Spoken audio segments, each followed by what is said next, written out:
During a family gathering, my wife insulted me, claiming she couldn't live with a loser and demanded a divorce. I simply replied, "Okay." A few days later, she remarried and showed up at my office with her new husband, clearly aiming to humiliate me. But when her husband saw me, he exclaimed, "Boss, what are you doing here?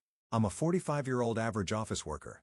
I got married 8 years ago, right after I was promoted to manager." Our office romance turned into a wedding that our colleagues celebrated with us. I spent all my savings on a grand ceremony. I still remember how beautiful and happy she looked that day. She was the star of our department from the moment she joined, not because she was the best at her job, she was actually a bit clumsy, but because she was always cheerful and hardworking.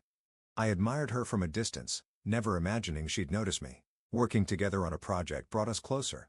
After gathering enough courage, I confessed my feelings to her. She blushed and nodded, agreeing to give us a chance. We dated for a few years, and when I got promoted I proposed. "I'm so happy," she said when I asked her to marry me. I spent 4 months of my salary on an expensive Alexandrite ring. She was moved and promised to never take it off. I was completely in love with her and swore to always take care of her. She wanted to be a housewife, saying we needed a nice home to settle down. Her smile was enough to convince me. We searched for properties together and eventually bought a luxurious apartment. Then we went on the overseas honeymoon she had always wanted. By the end of it, my savings were nearly gone, but I wasn't worried. My stable job would help us live comfortably. We started saving again, hoping to plan for children in the future. I dreamed of a happy, peaceful life, coming home to my wife and one day, to our kids. Losing my parents at a young age had made me long for a family of my own. Back then, I was excited about everything: marrying the woman I loved, securing a beautiful home, and dreaming of the future we'd share together. I never thought it would all turn out like this.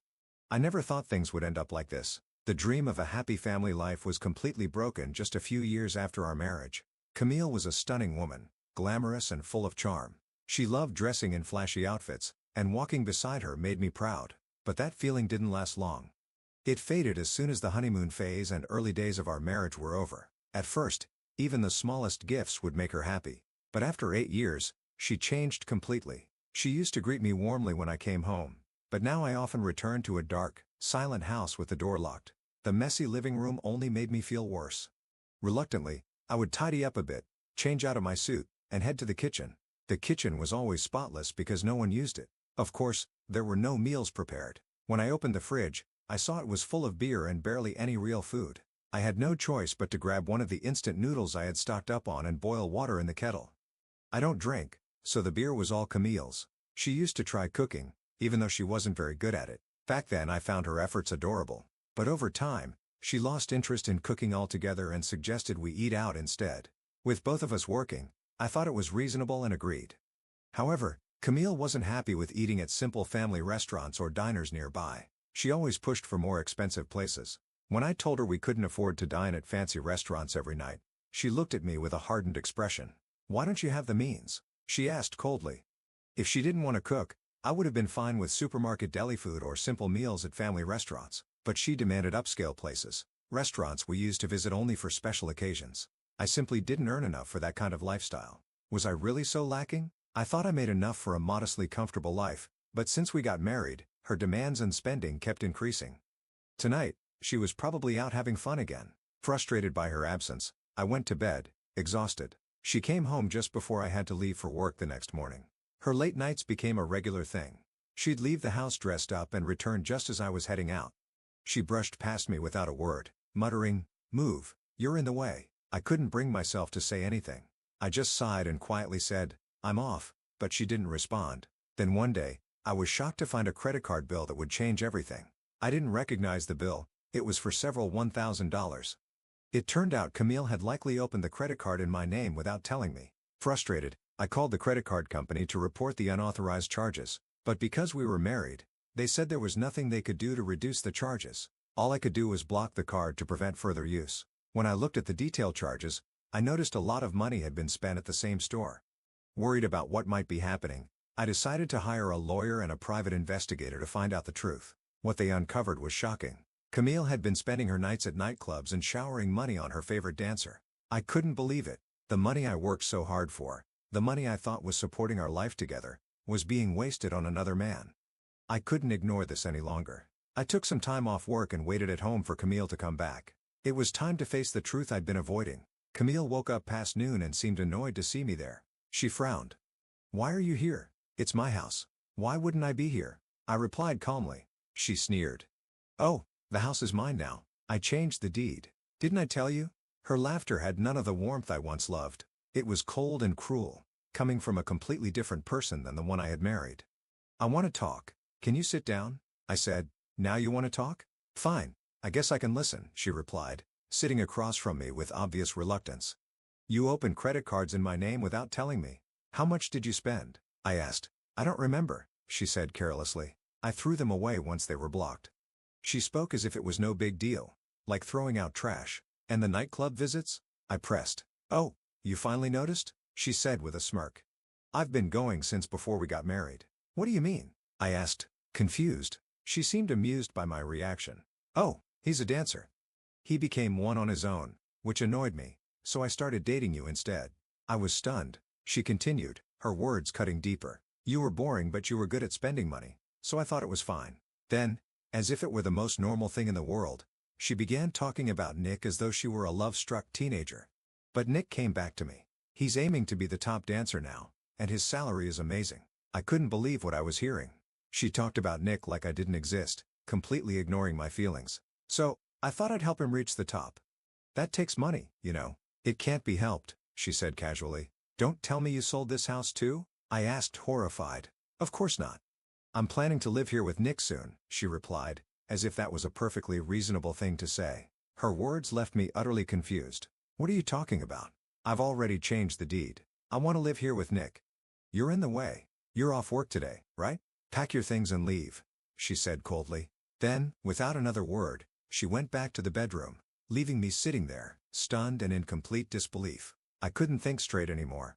Without much thought, I started packing my things and left the house. It was pouring rain, but I didn't care. I wandered aimlessly, drinking alcohol I couldn't handle. When I finally came to, I found myself staring at a white ceiling.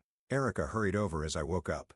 "Where am I?" I asked groggily. "Don't you remember? You collapsed from alcohol poisoning in the rain and were brought here. You've also developed pneumonia," she explained gently.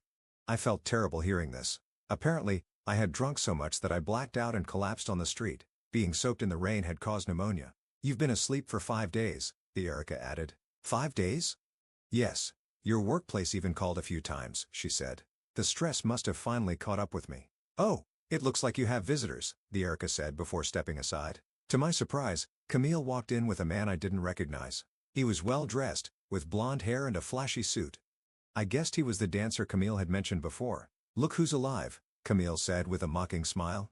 I was starting to think I'd get some insurance money. Her words sent a chill down my spine. How much life insurance had she taken out on me?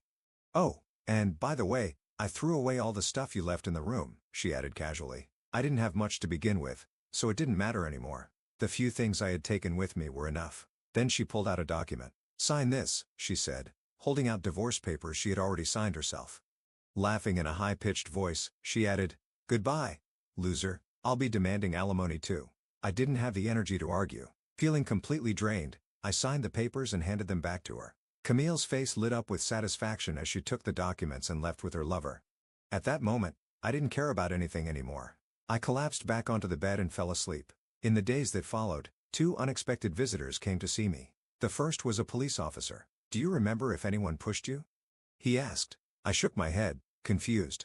"No, I don't remember anything," I replied. The officer looked puzzled and left without explaining further. The second visitor was a middle-aged man in a sharp suit. I didn't know who he was, but he seemed strangely interested in my past. "I don't have much of a past to tell," I said honestly. "I lost my parents in an accident when I was a child. After that, I grew up in foster care. Most of the foster homes were awful, and I don't have many good memories from that time. After finishing high school, I left the foster system, took a gap year to save money, and eventually went to college." As I shared my story, the man in front of me started to tear up. Confused, I asked, "Excuse me, but who are you?" He wiped his eyes and said, "I'm sorry for not introducing myself earlier. My name is Owen Hart. I'm your father's brother. Your uncle." Uncle? I had never known I had any relatives. I always believed I was alone since no one ever came to find me. Owen explained, "Your parents married against the wishes of the family. Back then your grandfather, father, was furious.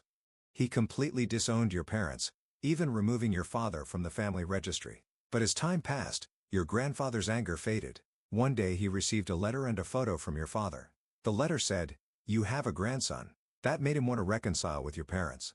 He began searching for them, but by the time he found out where they were, the news of their death had already reached him. The shock was too much for him and he fell ill. After that, he hired private detectives to find out about your parents' lives and what had happened to their child. But by then, your parents had been memorialized as having no living relatives, and it wasn't clear where you had been sent.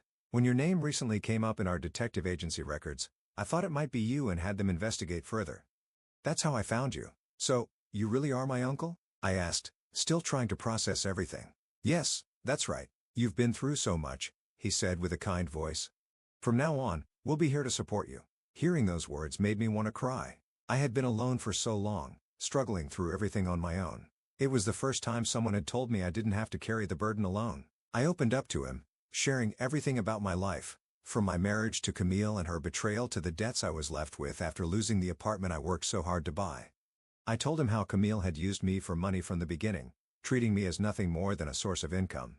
My uncle listened patiently, then he gently patted my head and said, "You've done well." His warm hand comforted me, and I couldn't hold back my tears anymore. "We'll handle your divorce," he said firmly.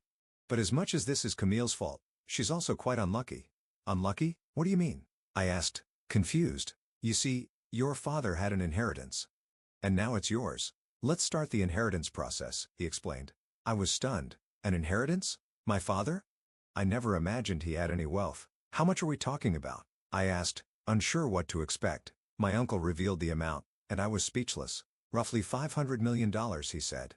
A week later, I returned to work. My colleagues were happy to see me and congratulated me on recovering. They told me they were relieved I was safe. I had worried my co-workers a lot during my absence. When I returned, I told them about my divorce.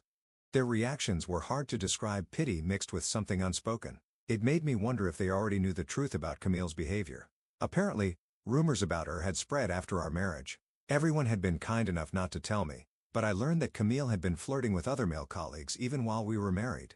Some of them felt betrayed when they found out she married me, likely because they thought she chose me for the expensive engagement ring I gave her. At first, seeing me happy and my marriage seemingly going well, they might have thought the rumors weren't true. But the women in the office were less forgiving. "We knew she'd turned someone into a cash cow," they said. They were aware of her reckless spending and how she had complained about her boyfriend becoming a dancer. Back then, I was too in love and focused on getting married to notice any of this, so no one said anything. Now, there seemed to be a sense of guilt among my colleagues because of the messy divorce I had gone through. It was my own naivety. "No one else is to blame," I said with a smile, trying to lighten the mood. "At least I got to meet family I didn't even know I had." The atmosphere in the office softened, and I felt glad to be back at work. After being kicked out of my house, I was now staying in an apartment owned by the Hart family. When I offered to pay rent for the beautiful place, they told me, "This apartment was part of the inheritance meant for your father. You can live here without worrying." Still, I found it hard to believe that such a luxurious apartment could be part of the $500 million inheritance. I was just trying to get my life back to normal after everything that had happened. That's when my phone started ringing. It was Camille. What could she possibly want now? As soon as I answered, her voice burst through the phone. "How could you hide assets from your wife? That's the worst. And why should I have to pay alimony?" she screamed. I was confused.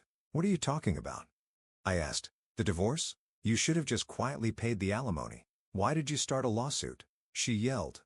I had completely forgotten about the legal advice I got from my lawyer. With everything going on, my hospitalization and reconnecting with family, I thought the divorce was already finalized when she submitted the papers. "And you said you had no relatives. What the hell? The grandson of the chairman of the Hart conglomerate? You never told me," she shouted. Her ranting made no sense, and I couldn't follow what she was saying. I quietly ended the call and immediately blocked Camille's number. After talking with my uncle, we decided to meet her over the weekend to settle everything. We met in a private room at a restaurant. When I arrived, Camille and her lover were already there, glaring at me. My uncle patted my shoulder and said, "Don't worry, everything is under control." We sat down across from them to start the discussion. But what was there to talk about? The divorce was already finalized, and I had given up everything. "I did what you wanted," I said. "I divorced you and gave up the house. What more do you want?" "Everything." Camille snapped. "How can someone from the Hart family live so modestly? You're hiding money from me." "What are you talking about?" I replied. "I only reconnected with my uncle after our divorce," but she didn't seem to be listening. "And what about the alimony? Why aren't you paying?" And now you're suing me in civil court? I glanced at my uncle. He smiled calmly, clearly confident about how things were being handled. And about those credit cards, I added, you opened them in my name. Why should I have to pay for them? No, you made those cards, she said. They're in your name, so you're responsible for paying. My uncle spoke up, still smiling. Regarding those credit cards, Ben didn't make them. They were obtained illegally, even if you were married at the time. What? But we were married, so we shared property. That means he still has to pay. Camille protested. Her lover chimed in with a smirk. Come on, you're rich. Just pay up and let her go. That'll settle everything, right? I couldn't believe the nerve of him. His words made my head throb. But then my uncle's calm tone changed the mood completely. Well, in that case, let's address the credit card fraud and marriage scam in criminal court. Camille's lover's grin vanished instantly. What are you talking about? She just got tired of this guy, he blurted out.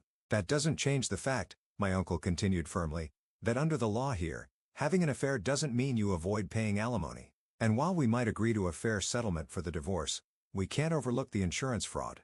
Insurance fraud? What do you mean? Camille stammered. My uncle turned to me. Ben, did you know the life insurance policy taken out on you was worth over $5 million? I froze. What? No, I had no idea. I looked at Camille. She avoided my eyes, staring at the floor as if trying to escape my gaze. We'll drop the civil lawsuit and agree to a reasonable settlement, my uncle said as he stood up, signaling for me to follow. I stood up and headed for the exit. My uncle turned back to Camille and Nick, leaving them with chilling words. If we dig into your past, I'm sure we'll find more dirt. We'll be filing this as a criminal case, so be prepared. Then he walked out of the restaurant with me. Things moved quickly after that. My uncle had already prepared everything, so all I needed to do was officially file the lawsuit. Surprisingly, the process went smoother than I expected. We sued Camille and Nick for attempted insurance fraud, along with several other charges. The truth about the insurance was especially terrifying.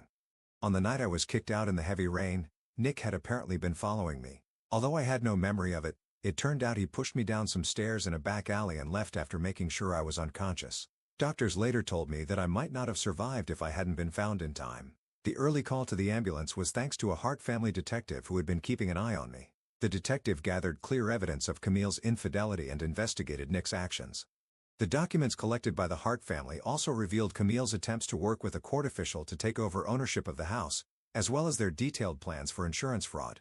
With all this evidence, it became clear that both Camille and Nick could face real prison time. And so, my years of romance and marriage ended in disaster. A few weeks later, I found myself standing in front of a grand American-style house with a magnificent gate.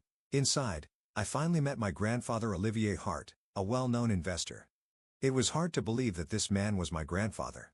He was lying in bed, but when he saw me his face lit up with a warm, nostalgic smile. Come closer, he said gently. Let me get a good look at you. I sat down in the chair beside his bed.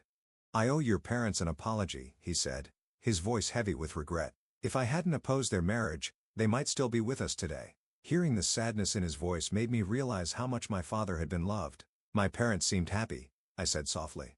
And I'm really happy to have met you, grandfather. Is that so? Is that so? He said, nodding several times as tears filled his eyes. He firmly grasped my hand, holding it as though he didn't want to let go. I made it in time this time. Thank you for being alive, my grandfather said, his voice filled with emotion. His words made me realize how deeply he had mourned my parents' accident, and tears started falling from my eyes too. Yes, I said, my voice trembling, I'm grateful to my parents for bringing me into this world, and to you, grandfather and uncle. Hearing this, my grandfather smiled warmly, and my uncle, who was standing by the bed, looked at me with kindness. Thank you for finding me, I added. I thought I was alone in the world, and in my rush to create a family, I ended up failing. But now I found my real family. There's nothing that could make me happier than this. Now I am living a happy life with my family.